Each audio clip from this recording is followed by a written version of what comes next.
Hey guys, Brad Wolfson here at Soulcraft Martial Arts in Hamden, Connecticut with my friend, training partner, and lately my judo coach here, Alex. He's been showing us a lot of really cool variations on some throws, some stand-up, and he's going to go over one that he likes today with us. Hope you like it.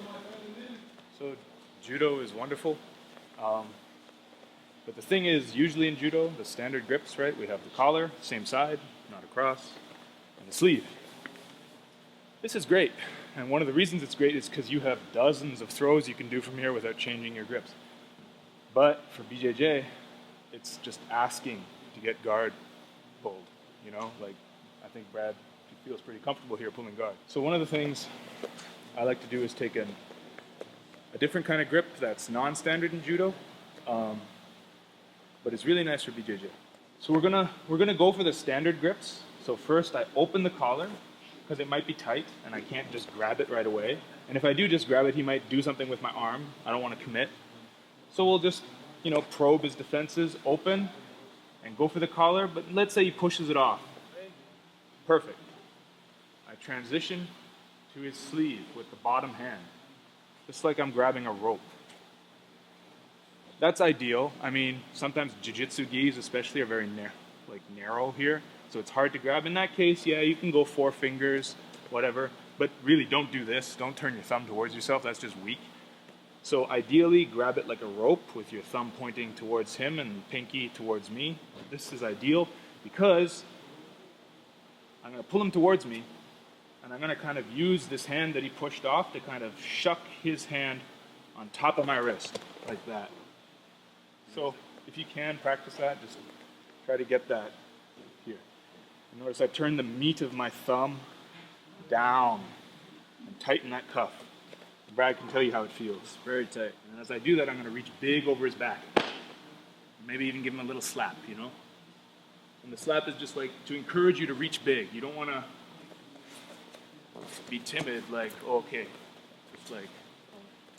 just right there, you don't want this. You want to be big over the back, like that. Shoulder on top of his shoulder, not on top of the spine, because he's strong here. But if you put the weight on the shoulder, not so strong. So here, don't let him have his hand back, keep it across. Sorry. Yeah, so it actually does put quite a bit of pressure on the elbow, so just be careful. Good. So here we are. Notice how I'm outside his legs. I'm not in here like this. I'm outside. So from here, we're gonna, when we feel we're good to go, I'm gonna take my back leg here. Posture. So he'd be a little lower normally, but I just had him posture up a bit. I'm gonna hook in here. I don't step on the ground. Just hook, and the hook is so I can kind of put a little bit of weight there just for a split second, so this leg becomes light, so I can hop in between his legs. And when I hop, I'm going to point the toes of my base leg straight through his legs. Like that. It's hard to do, obviously, in slow motion, but like that. As soon as I hop, my hook leg will transition to his opposite thigh. Here, like that.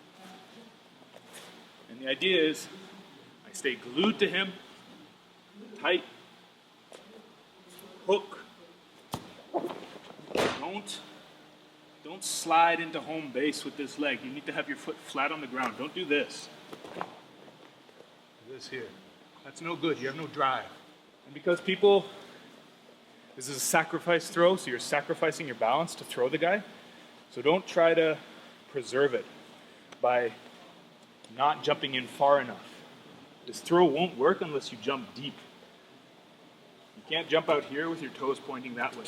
You just have to commit. So hook, one-legged squat, and give him a little flick. You have that nice wrist control, if you did that right, and just come up. All right, guys, Brad Wolfson, Soulcraft Martial Arts, Hamden, Connecticut. Come see us anytime. Visit us online, soulcraftbjj.com, and we'll see you on the mat soon. Thanks.